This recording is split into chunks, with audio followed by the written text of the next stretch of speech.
Paz de Cristo, e vamos iniciar agora a meditação na Palavra de Deus. Quem estava acompanhando aqui pelo Zoom, ouviu a música Extra do Cates Barneia, e é sobre esse tema que nós vamos meditar hoje, é sobre isso que nós vamos falar hoje, né? O nosso tema hoje é Loucos por Dinheiro, e eu comecei aqui a transmissão falando, você é louco por quê? E aí quando eu digo você é louco por quê, eu estou querendo saber o que motiva você a levantar todos os dias, o que motiva você a correr atrás, a trabalhar todos os dias, a se esforçar para conquistar alguma coisa. Então, o que você investe o seu maior esforço, o que você investe dinheiro, recurso, empreendedorismo aí, o que você tem empreendido, onde você quer chegar? Porque o nosso tema hoje é Loucos por Dinheiro. Loucos por Dinheiro. E está lá no livro de Lucas, capítulo 12, a partir do versículo... a gente vai ler a partir do versículo... Deixa eu ver aqui, porque eu quero pegar o contexto todo. A partir do versículo 13, né? Então a gente vai ler esse trecho primeiro, Lucas 12, versículo 13, e a gente vai entrar na parábola que está no meio desse trecho aqui. E disse-lhe um da multidão: Mestre, dizei a meu irmão que reparta comigo a herança. Mas ele lhe disse: Homem, quem me pôs a mim por juiz ou repartidor entre vós? E disse-lhes: Acautelai-vos e guardai-vos da avareza, porque a vida de qualquer não consiste na abundância do que possui. E propôs-lhe uma parábola, dizendo: A herdade de um homem rico tinha produzido com abundância. E arrazoava entre si, dizendo: Que farei? Não tenho onde recolher os meus frutos. E disse: Farei isso. Derribarei os meus celeiros, edificarei outros maiores, e ali recolherei todas as minhas novidades e os meus bens. E direi à minha alma: Tens em depósito muitos bens, para muitos anos. Descansa, come, bebe e folga.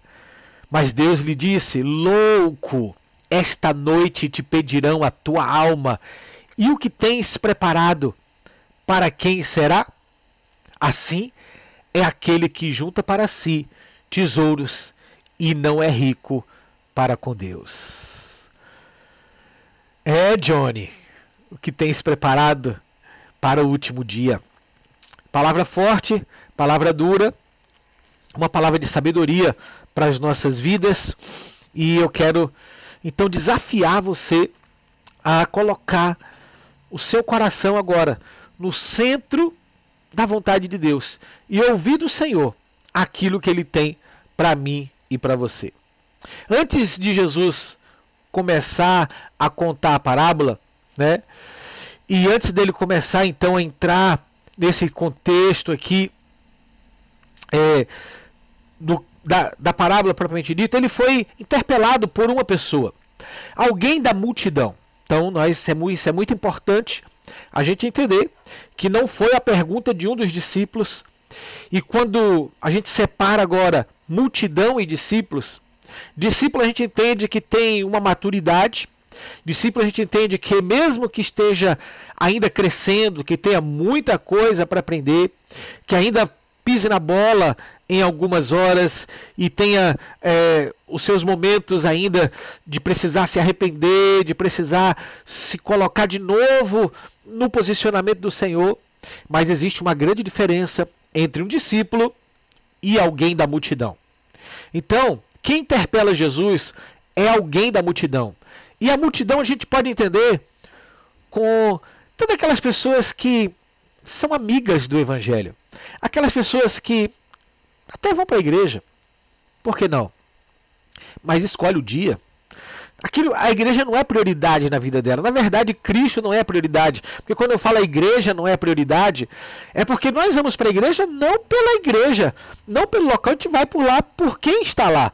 E quem está lá é Jesus.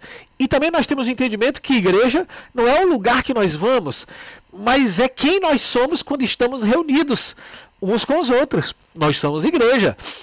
Então, quando nós estamos reunidos nesse contexto, então nós vamos em busca de alguém que está lá presente também, porque nos reunimos em nome dele, e esse alguém é Jesus. Então ali nós temos aquele momento de comunhão, nós adoramos ao Senhor, nós servimos ao Senhor, nós nos alegramos com a vida dos irmãos, nós nos exortamos mutuamente. Então eu tenho liberdade para exortar a sua vida, você tem liberdade para exortar a minha vida, e isso é a beleza do Evangelho, essa é a beleza de ser igreja. Nós temos essa comunidade de fé. E essa comunidade de fé se torna para nós uma família fundamental, uma família sólida, uma família, claro que não de pessoas perfeitas, porque nós também não somos perfeitos, né? Mas uma família de pessoas que estão se completando, estão se abençoando mutuamente, estão ensinando uns aos outros, exortando uns aos outros. Essa é a igreja do Senhor. E as pessoas que vão com esse entendimento, as pessoas que têm esse coração, nós podemos dizer que são discípulos do Senhor. Pessoas que estão dispostas a serem tratadas, a terem o seu caráter moldado, a terem a sua caminhada sendo conduzida pela vontade de Deus, através da palavra de Deus, que ouve os ensinamentos e que coloca em prática esses ensinamentos, né? Porque quem ouve o ensinamento e coloca em prática, esse é um discípulo de Jesus. Então, discípulo é aquela pessoa que está longe de ser perfeita, claro, mas que está em busca dessa perfeição, está nesse caminho pela perfeição, está nesse caminho, e esse caminho pela perfeição chama-se santificação. Mas entre nós, e no meio dos discípulos, sempre vai haver multidões de pessoas que vão estar ali com outro propósito. Muitas pessoas vão à igreja, ou agora eu digo vão à igreja, ao local aonde a igreja se reúne, aonde ela está ali. Muitas pessoas vão a esse local por aquilo que elas podem extrair desse local, por aquilo que elas podem usufruir desse local, por aquilo que elas podem ter. Então nós temos que saber que entre os discípulos existe uma multidão. E essa multidão tem comportamentos diferentes. A gente muitas vezes vai olhar para pessoas que vão à igreja, mas não condizem com a caminhada cristã. Multidão. E essas pessoas, muitas vezes, elas vão ali para resolver demandas. Elas vão ali atrás de uma cura. Elas vão ali para resolver apenas um relacionamento familiar que está conturbado, um casamento, um relacionamento com o pai, com o filho. Elas vão ali porque precisam de um emprego e vão ali, vou orar, quem sabe Deus abre a porta do emprego, ou quem sabe eu conheço alguma pessoa. Vão ali, quantas pessoas eu já conheci que vão à igreja, né, porque querem arrumar um casamento, então vão ali procurar um irmão ou uma irmã, né, para se casar. Multidão. E aqui no meio da multidão tinha uma pessoa que tinha um problema. Um problema talvez legítimo. A gente não está aqui falando do problema que ela tem. E ela interpela Jesus e ela pede ajuda para Jesus para que resolva esse problema. E diz aqui, alguém da multidão lhe disse, mestre, dize a meu irmão que reparta comigo a herança. Ele vinha com a demanda, a Bíblia não conta o que aconteceu, se essa herança já havia sido repartida, né, e ele não ficou com nada, ou se ele gastou toda a parte dele da herança e ele agora queria a parte do irmão. A Bíblia não fala, não conta. Jesus apenas dá um corte na palavra dele e fala assim: quem pôs a mim por juiz ou repartidor entre vós? Então, queridos, a primeira lição que a gente tem que tirar aqui é que tem coisas na nossa vida que a gente não tem que se meter na vida dos outros, não. Tem pessoas que têm alguma demanda, tem pessoas que têm algum problema, e muitas vezes elas nos interpelam, muitas vezes elas vêm para nós e ela fala alguma coisa assim, ela pede alguma ajuda, me ajude, porque eu estou brigado com a minha mãe, estou brigado com meu pai, estou brigado com meu irmão, tem esse problema, eu quero que você me...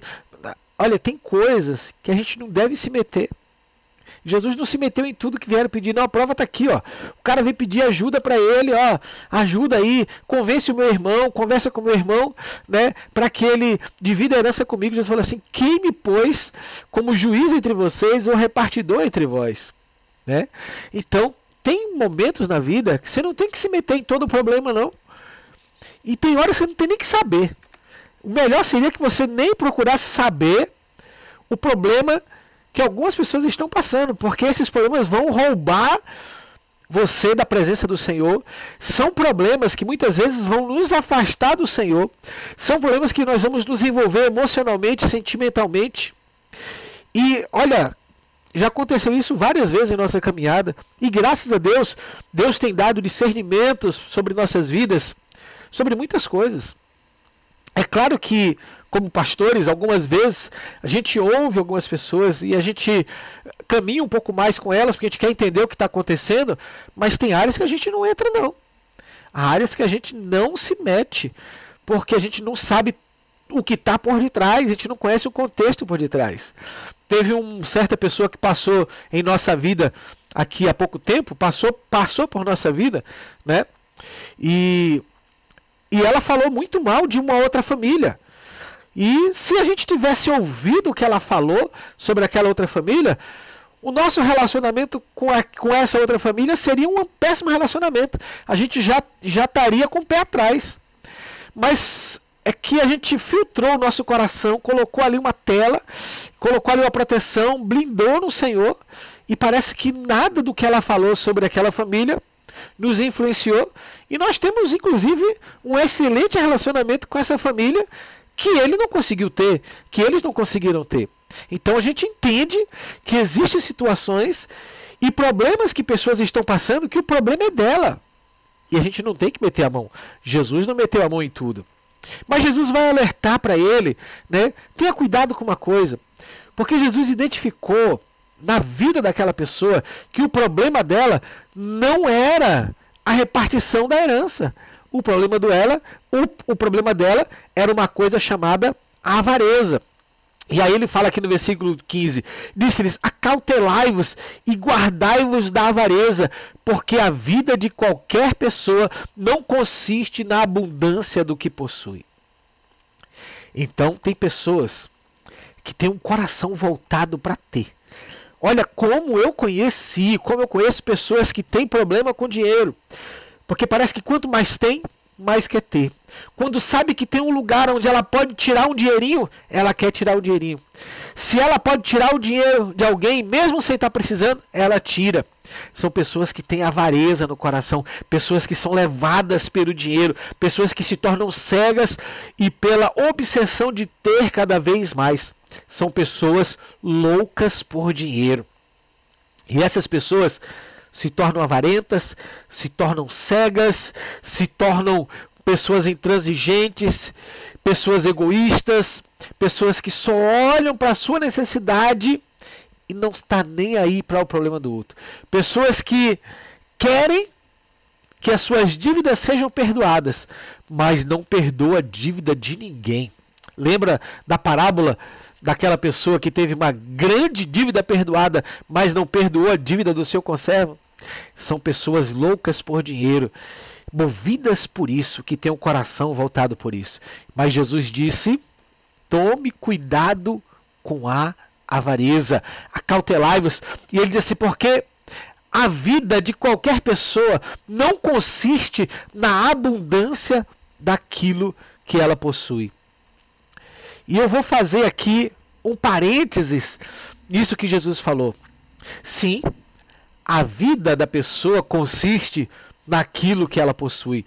Porque Jesus disse: aonde estiver o seu coração, aí estará o seu tesouro. Aí a minha pergunta para você é: o que possui o seu coração? O que governa o seu coração? O que manda no seu coração? A gente já ouviu várias vezes a frase: dinheiro não traz felicidade. Você concorda com essa frase? Bom, eu conheci um pastor, tem uma pregação dele fantástica que eu já ouvi várias vezes. É um pastor americano, Chris Vallotton, uma coisa assim o nome dele, eu não sei a pronúncia agora direta. direita dele. Mas ele diz assim: olha, eu prefiro ser um rico infeliz do que ser um pobre infeliz. Porque se eu for rico e infeliz, pelo menos eu posso ir no shopping, comprar o que eu quiser, comer o que eu quiser. Se eu for um pobre infeliz, nem isso eu vou poder. É claro que ele falou num contexto de brincadeira, né? Mas o problema não é o dinheiro. O problema é quem governa a sua vida. Se é você que governa o seu dinheiro, ou se é o seu dinheiro que governa a sua vida. Se é você que manda no seu dinheiro, ou se é o dinheiro que manda em você. Quem é o Senhor da sua vida? O dinheiro ou é Deus? Lembre-se que Deus não divide a riqueza dele com ninguém, a glória dele com ninguém. Perdão, Deus não divide a glória dele com ninguém. Então, quando você diz, não, Deus, Jesus Cristo é o Senhor da minha vida, é Jesus que governa a sua vida. E vai ter horas que você vai ter dias difíceis, vai ter dias de dificuldade, e o seu coração não pode estar no dinheiro. Vão ter dias que você vai ter dinheiro para poder emprestar para as pessoas, mas não é isso que governa o seu coração, não é o dinheiro que governa o seu coração, mas é o Senhor. Então, quando Jesus diz aqui que a vida de qualquer pessoa não consiste na abundância daquilo que pessoa, não é a casa que você tem, não é o carro que você tem, não é o saldo da conta bancária que você tem que vai consistir a sua vida. Você vai ser melhor ou vai ser pior se você tiver. Não, querido, a vida de qualquer pessoa consiste aonde está o seu coração. E o meu desafio nessa primeira parte é para que você sonde o seu coração, porque várias vezes eu já sondei o meu coração e o meu coração estava indo para uma direção completamente do centro da vontade de Deus. O meu coração estava indo buscar coisas que não faziam parte do plano e do projeto de Deus. Talvez coisas legítimas. Você lutar para ter um emprego melhor, você lutar para ter uma casa própria, você lutar para ter um carro. Tudo isso é legítimo, mas o seu coração não pode estar nessas coisas. E muitas vezes o nosso coração foca nessas coisas, o nosso esforço foca nessas coisas, a nossa luta, o nosso trabalho vai focar nessas coisas e a gente se esquece do principal. A gente se esquece de que o nosso coração pertence ao Senhor. A nossa busca tem que ser por Ele. Nós temos que ser loucos por Jesus. Johnny, esta noite, Johnny, pedirão a sua alma. E o que você tem preparado para quem será? Louco! Que o Senhor nos dê um tempo de reflexão. Que nessas 24 horas que nós vamos estar orando, jejuando, intercedendo, a gente possa olhar um pouquinho para essa situação e saber de fato onde nós temos empreendido os nossos esforços para conquistar o quê? Para ter o quê? Para chegar aonde?